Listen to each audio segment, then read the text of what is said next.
Hi, and welcome to TrainSignal.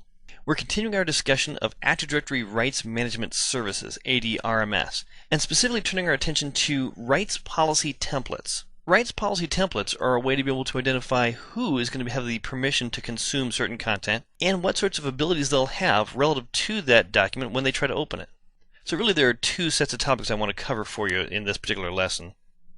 The first is rights policy templates proper, the ability to identify who's going to have permission to view, to edit, to print, to work with a document in a variety of ways.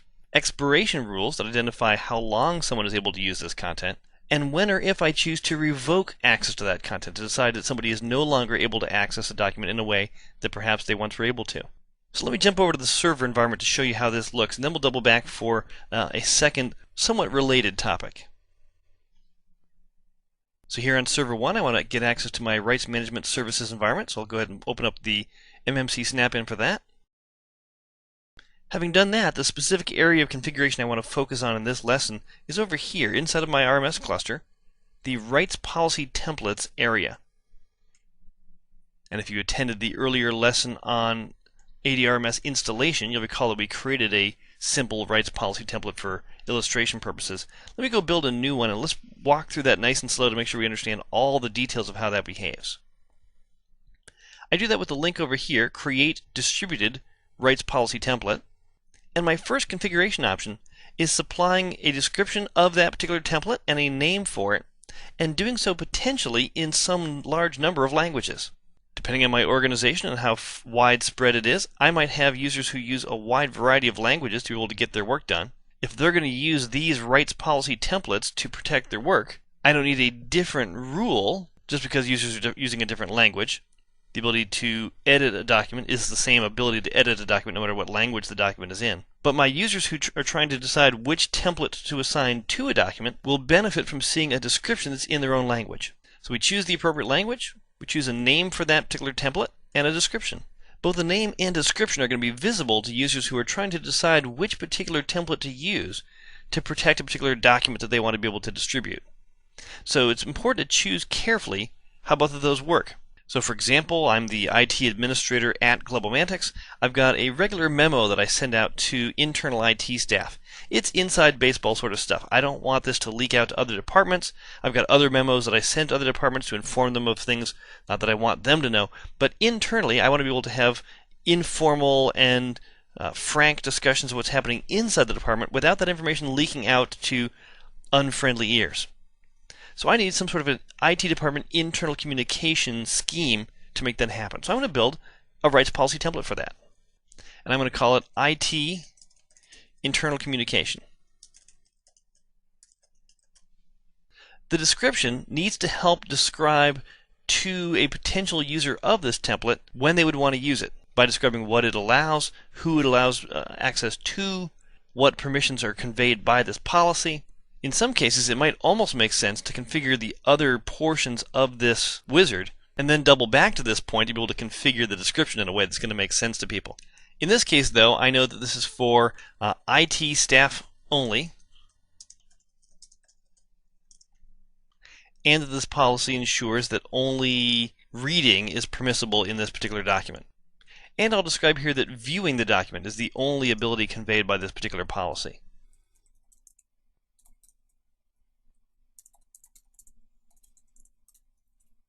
So there we go. With all that done, I'll click Add. And you'll see that I could supply a list of different languaged names and descriptions for the same template. The same template has multiple names. Depending upon the language you're using, you'll see a list of names and descriptions that are appropriate for the language that you're using. All that done, I'm going to click Next, and that moves us to Phase 2. The second step wants us to identify to whom I want to grant permission to use this content. Who's going to be the consumer of the information that I produce. In this case, it's the IT department, so I'm going to go ahead and add that group to my list. I'm going to go browse for them to be able to illustrate something for you. I'm going to choose IT staff here from the standard Active Directory Select a User or Group dialog box. I found them in the Active Directory, did my little check names feature, it found the group, that looks good. When I click OK though, it's going to holler at me. It says, hey, where's the email address of that group?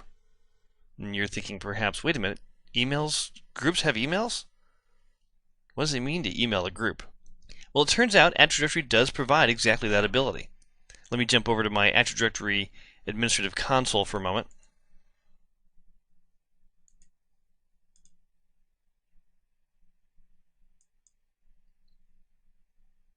And in that GUI, I'm going to go visit my list of users and groups. And I've got an IT staff group that I configured specifically for this particular demo. That's not part of a default Active Directory environment. That's something that I created for the purposes of this demonstration. And sure enough, right up there in the upper corner is room for an email address. itstaff@globomantics.local, perhaps.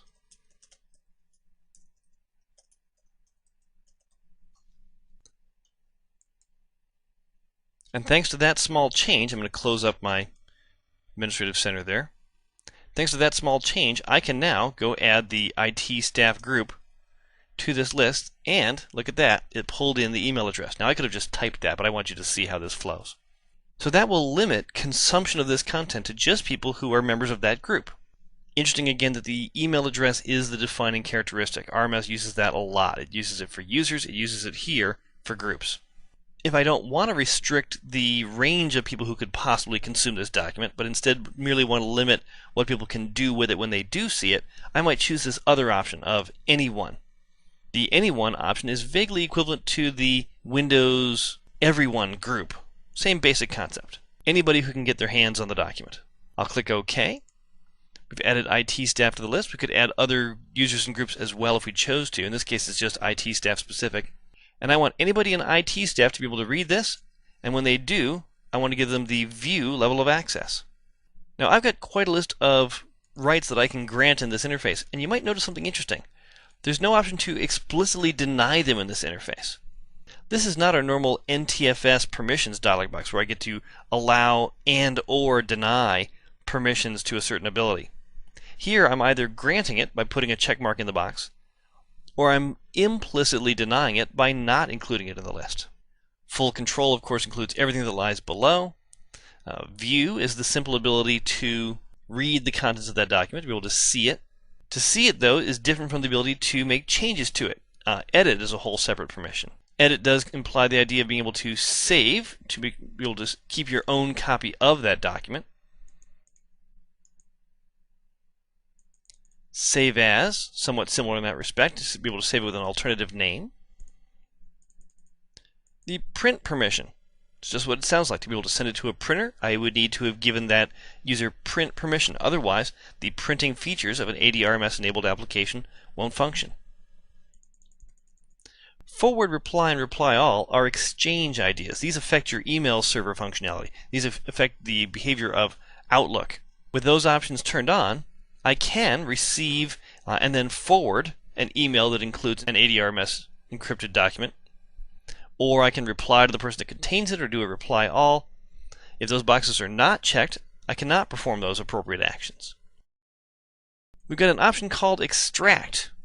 And extract basically means the ability to select a portion of that content and copy it to the clipboard.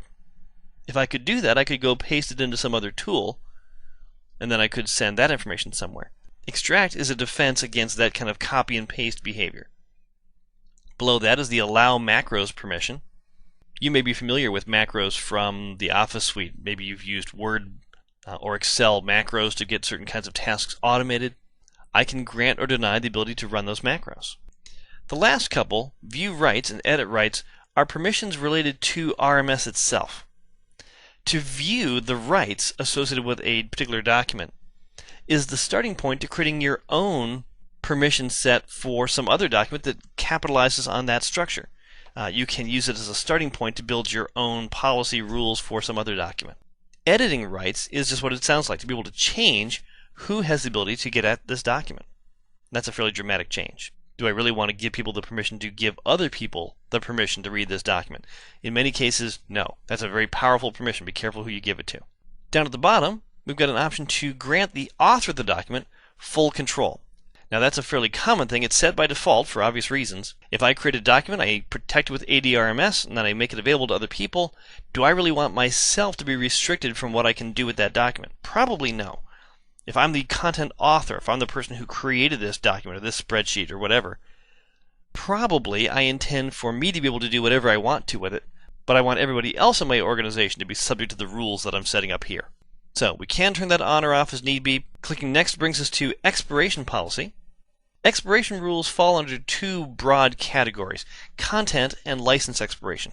Content expiration is about having essentially a time bomb in the document itself, where if a user is legitimately permissioned to read a document, that nonetheless, a certain number of days after being protected by this policy, that content expires.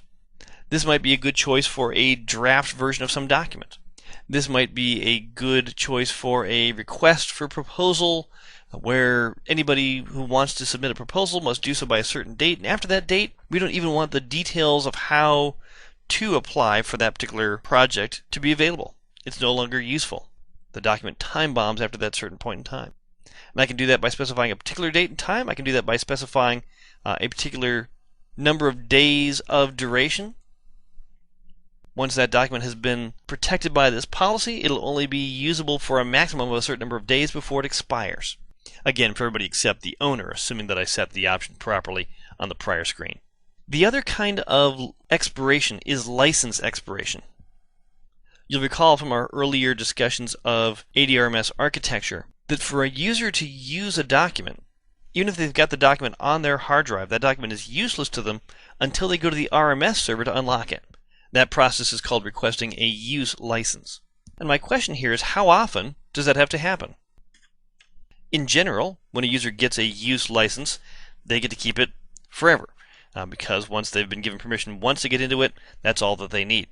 But I might, in some cases, ask that user to check back every certain number of days to confirm that they still have permission to use that. So I can have the use license expire after a certain point in time. An extreme version of that same idea is actually on the next screen. When I click Next, we have an option to enable a setting that says that every time a user goes to read a document, they need to go back to the RMS server for a new use license. That does effectively mean that the only way to access this document is to be connected to the network that contains the RMS server. If you're a disconnected user, you're out of luck. You cannot get into that document. The other major option on this fourth portion of our rights policy template creation GUI enables the use of a browser-based access method to get into our content. The orthodox scenario for RMS is a document is protected by using an ADRMS-enabled application. It's given to another user who has another copy of that same ADRMS-enabled application, and the recipient uses that application to open up the document. There are some scenarios where I don't want or need to do that. I want somebody to create that protected content, but it's really not necessary or valuable to install an application onto the computers of everybody who's going to consume that document. So how do we do that? Well, what we're going to do is allow those users to access that content by way of a web browser. And Microsoft has added functionality into their browser to be able to cooperate with ADRMS. If I've installed the appropriate add-in into my browser, I can connect to the ADRMS server with the browser and request a use license and validate my credentials and all that sort of stuff, and get access to that content. It's not always necessary or desirable for a user to have the same application used to protect the document on their own computer. The last piece of this section, section 4, is similar in some ways to a feature that I skipped over back in step 2. Let me double back there for just a moment, and I'll illustrate both of these together because they're cousins of each other. If I back up to the section on user rights, I can specify, again, this set of built-in rights, most of which should look familiar. The ability to edit, to save, to print, things like that. Those are very familiar sorts of ideas. We do those things in the Office suite all the time. But what if the application that's cooperating with ADRMS is a very non-document management-like application, where it does something else that's different and unusual and new? Do we really want to assume that forevermore all applications that use ADRMS have a document management motif of some sort? Well, they may or may not. If they don't, how do I convey through ADRMS the ability to do or not do other features of some application for which I don't even know what those features might be, because they haven't been invented yet? Well, I can actually define a custom right here. I can supply a new name for that ability. Maybe I've got an application that has some encryption feature built into it. I could create an encrypt right and add that to the list of custom rights in this system. And there it is. I can turn that on, or I can not allow that. Now that's going to assume that the application that consumes this knows what that means. But as long as that's the case, we should be in good shape. In this case, I've got no application that knows how to do an encrypt as part of its work, so I'm going to go ahead and yank that right out of my rights management template. It doesn't really belong there. Yes, I want to remove it, and we're good. Now keep that ID in mind, and I'm going to jump back over to extended policy. And you'll note that over here I can supply additional information to my application. I have a checkbox that I can turn on or off to be able to enable browser management. I can turn on or off client-side caching. I can turn on or off other interesting features. I can supply other name-value pairs to the application, describing configuration settings that are meaningful to that application, but that aren't normally by default part of ADRMS, because we can't possibly imagine all the possible options consumable by all possible applications that will ever be written. So there's room here to create whole custom name-value pairs. Maybe some application has a feature that can be enabled. Custom feature number 7. And I want to identify whether it's enabled or not. And in this case, I'm going to say, yes, please enable custom feature number 7, whatever it might be. And there it is in the list. That will get fed to an application reading a document protected by this rights policy template. And presumably that'll mean something to that application and it'll react appropriately. That done, we click Next, and we're on our final phase of rights policy template creation, in which we specify revocation rules. Our general rule with ADRMS is I make an application available, and once somebody has proved that they have permission to read it, they get to read it until forever. Unless, of course, I've got that content sent to TimeBomb, or in case, of course, I've got the license set to TimeBomb, where after a certain period of time, they're not allowed to use that document anymore. They need to go apply for a new license to see if they're still allowed. And in general, of course, they are. Unless, of course, I've configured revocation. I might deliberately set up a scenario where I don't want to wait for the next time a user loses their use license and comes back to the RMS server for a new one in order to determine that that user is no longer allowed to consume certain content. So how do I do that? Well, I turn on revocation support, in which case I can now begin building a certificate revocation list that will revoke access to certain content to particular individuals. So what happens is any document protected by this rights policy template will work in such a way that even if a user has an appropriate use license, that user will still go call the RMS server and say, hey, I'm about to view this document. Do I still have the ability to do that? This is a process called binding. And the revocation list can interfere with that binding process, that validation that yes, I still have permission to do what I want to do. So I do that by building a revocation list. That list has to go somewhere that's readable by my users. I can supply some internal web server here, perhaps.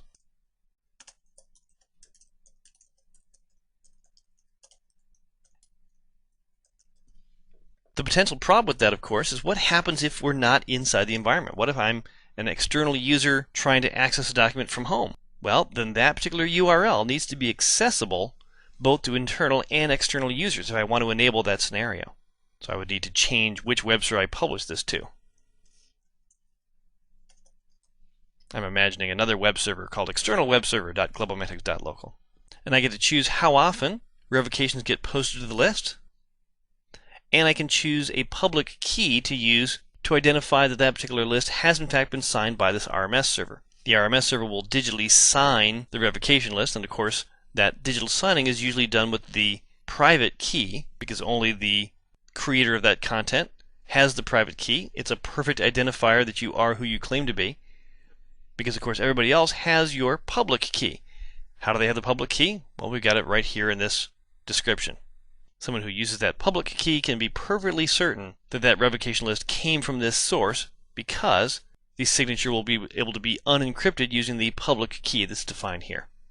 In this case, I don't want to turn on revocation, so I'm going to kill that check mark, click Finish, and we've done it. We've now built a rights policy template that can be used by anybody who connects to this RMS server.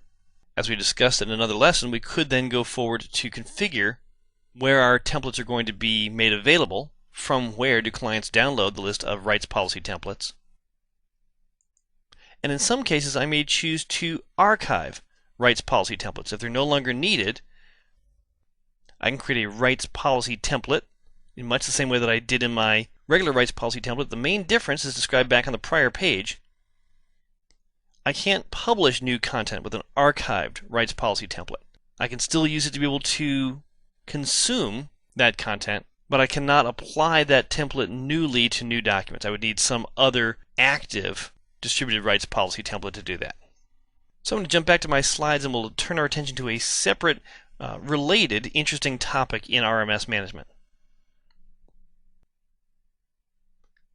The next topic I want to discuss with you is this thing called exclusion rules. We've seen that in general, the nature of our RMS work is to be able to enable whole groups of users to be able to gain access to some document. That content will be accessible through some particular application that's designed to provide access to that content and display it to the user, and that all that happens thanks to the operation of something called an RMS lockbox, a secured playground for digital certificates used in the RMS process. Well, it turns out I can exclude users, applications, certain versions of lockboxes from being part of my RMS environment for a variety of reasons. So this is a way to rein in some of the permissiveness, if you want to think of it that way, of the RMS environment. Let me jump back to the GUI and I'll show you how these things work. So back here on the server, I'm going to go over to exclusion policies. And I note that I've got 3 different categories of exclusion policies that I can set. Users, applications, lockboxes. And at the moment, a little brown X on each of them indicates that they are disabled. So when I turn on user exclusion, I get to choose which rights account certificate identifies a user who I want to exclude from access to my RMS server.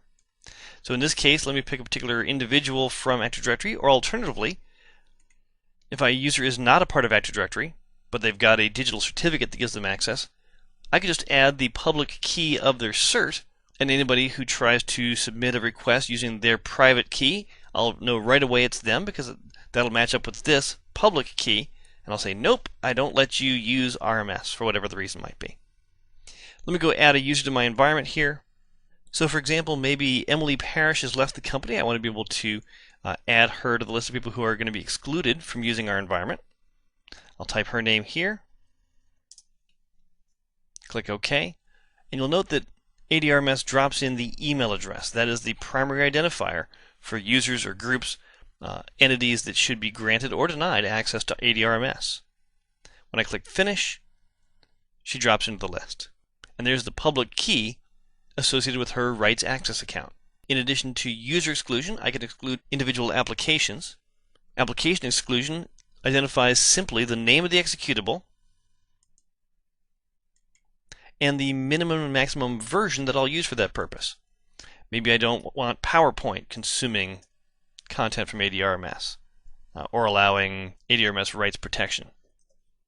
I can then pick which versions I want to use using, as you can see up above, the 4-number format. The 4-number format is used to describe major version number, minor version number, what's called build number of times the developers have recompiled the code, and a hotfix identifier. How many patches has it had, or things of that sort.